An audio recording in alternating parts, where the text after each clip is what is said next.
लंबे और खूबसूरत बाल हर किसी की चाहत होते हैं और इसके लिए लोग तरह तरह के हेयर केयर प्रोडक्ट्स और ट्रीटमेंट्स का इस्तेमाल करते हैं। लेकिन क्या हो जब आपके बाल ही आपका साथ छोड़ने लगे और आप गंजेपन का शिकार हो जाए। देश में लाखों युवा गंजेपन की समस्या से जूझ रहे हैं। ऐसे में लोग हेयर ट्रांसप्लांट करवाने के लिए डॉक्टर के पास चक्कर लगाते हैं, जिसके परिणाम कभी कभी घातक भी हो सकते हैं। ऐसे में गंजेपन से छुटकारा कैसे पाए? क्या इसका कोई इलाज नहीं है? इसे लेकर एक्सपर्ट्स क्या कहते हैं, आज प्राइम न्यूज के जरिए हम आपको बताने वाले हैं। गंजापन सुनने में चाहे मामूली बात लगे, लेकिन असल में ये लुक्स की चिंता से कहीं ज्यादा आत्मसम्मान और मेंटल हेल्थ इश्यूज भी है। कहते हैं कि हर बार जब बाल गिरते हैं तो अंदर भी कुछ टूटता है, शायद वही आत्मविश्वास है। आज भले ही दुनिया भर में गुड लुकिंग के पैरामीटर्स पर बहस चल रही है, लेकिन झड़ते बाल रोकने को लेकर आज भी लोग तमाम तरह के जतन करने को तैयार हैं। फिर चाहे वो मेरठ में गंजापन हटाने के लिए लगी लंबी लाइन हो या फिर कानपुर में हेयर ट्रांसप्लांट के दौरान 37 साल के युवक के साथ हुआ हादसा हो। ये केसेस बताते हैं कि कैसे आज भी गंजापन एक ऐसी समस्या है जिसे लोग सहजता से स्वीकार नहीं कर पाते। इसे हटाने के लिए वो बहुत तरह से जतन कर रहे हैं। ऐसे में आइए एक्सपर्ट से समझते हैं कि इस मनोस्थिति से उबरने का सही रास्ता क्या होना चाहिए। गंजापन होने पर कैसा महसूस करते हैं लोग? आपने कभी गौर किया है कि आपके आसपास ही कोई शख्स जो पहले खुशमिजाज था, बात बात पर मुस्कुराता था, महफिलों में जमकर बोलता था, लेकिन अब धीरे धीरे वो चुप हो गया है। हो सकता है उस मुस्कान के पीछे मन ही मन हेयर लॉस की कोई पर्सनल जंग चल रही हो। अब लोग पीछे जाती उसकी हेयरलाइन को नोट करके उसे कुछ सलाह दे रहे हो। ये भी हो सकता है कि कोई जोक या गंजेपन को लेकर कोई तंज उसके कानों में पड़ रहा हो। कई बार लोग बताते हैं कि बाल आधे रह गए हैं, जिसकी वजह से असहज महसूस करते हैं और गंजेपन से बचने के लिए टोपी पहनने लगते हैं, जिसकी वजह से बाल और तेजी से झड़ने लगते हैं। यही नहीं, इस दौरान फंगल इन्फेक्शन का खतरा भी बढ़ जाता है। ऐसा महसूस करने वालों में 20 से 40 की उम्र के हजारों युवा हैं जो इस दौर से गुजर रहे हैं, जहाँ बालों के झड़ने को बुढ़ापे का लक्षण समझा जाता है और यही सोच उनकी सेल्फ इमेज को चोट पहुँचाती है। इसे लेकर मनोवैज्ञानिक डॉक्टर विधि एम पिलानिया कहती हैं कि लुक्स को लेकर दबाव सिर्फ महिलाओं पर ही नहीं होता, पुरुष भी इसका शिकार है। वो आगे कहती हैं, हम अक्सर सोचते हैं कि लुक्स को लेकर प्रेशर सिर्फ महिलाओं पर होता है,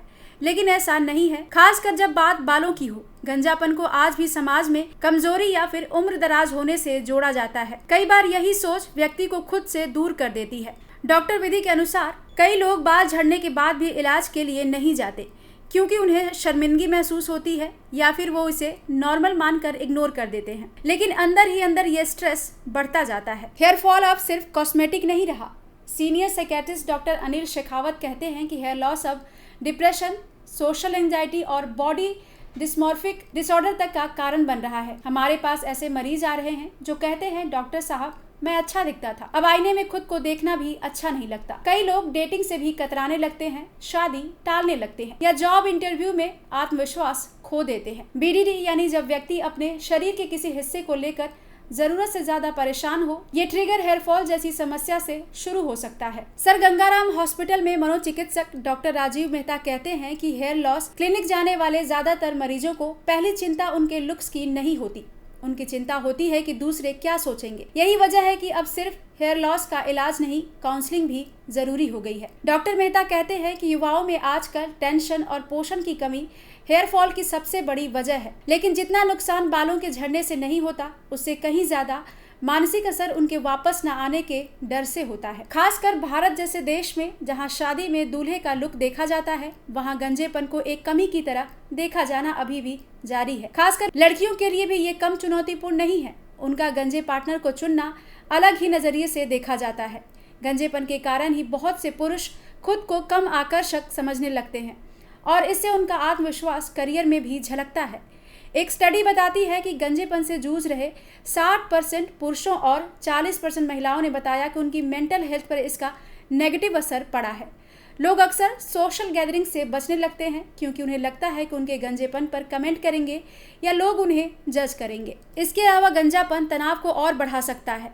फिर तनाव की वजह से बाल और झड़ते हैं और बाल झड़ने की वजह से तनाव और बढ़ जाता है। अमेरिकन एकेडमी ऑफ डर्मेटोलॉजी के मुताबिक तनाव से होने वाला बालों का झड़ना गंजेपन को और ट्रिगर करता है। ऐसे में आइए समझते हैं कि गंजापन आखिर होता क्यों है और इसके साइंटिफिक कारण क्या हैं। जेनेटिक्स और hormones journal of investigative dermatology में छपी एक स्टडी के मुताबिक मेल पैटर्न गंजेपन में डाईहाइड्रोटेस्टोस्टेरोन का बड़ा रोल है, जो हेयर फॉलिकल्स को सिकोड़ देता है। एक स्टडी बताती है कि गंजेपन से जूझ रहे 75% लोग सोशल स्टिग्मा और लो कॉन्फिडेंस की वजह से मेंटल हेल्थ इश्यूज फेस करते हैं।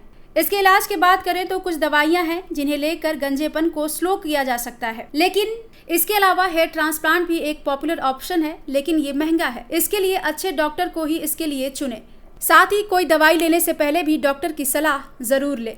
साथ ही आप गंजेपन से बचने के लिए लाइफस्टाइल में बदलाव करें, प्रोटीन, आयरन और विटामिन डी से भरपूर डाइट लें, तनाव कम करने के लिए योग या मेडिटेशन ट्राई करें। काउंसलिंग एक अच्छा तरीका है।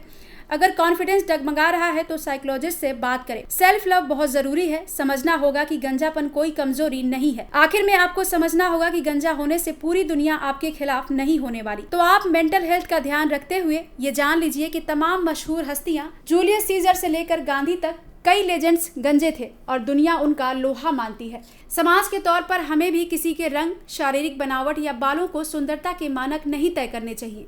किसी से गंजेपन को लेकर मजाक करने की आदत से बचना चाहिए। आपके लिए ये भले ही हंसी का विषय हो, लेकिन सामने वाले को इससे दुख पहुंच सकता है। आपको बता दें कि एक दिन में 100 बालों का झड़ना नेचुरल माना जाता है, लेकिन यदि इससे ज़्यादा बाल झड़ रहे हों तो गंजेपन की शुरुआत हो सकती है। भारतीयों में गंजेपन की समस्या लगातार बढ़ती जा रही है। यहाँ तक युवाओं को भी गंजेपन की समस्या से जूझना पड़ रहा है, जिसके चलते हेयर क्लिनिक का कारोबार काफ़ी फल फूल रहा है। युवा अपने गिरते बालों की जांच कराने और इसके इलाज के लिए 20,000 रुपये से लेकर 5 लाख तक खर्च कर रहे हैं। Bureau report, prime news.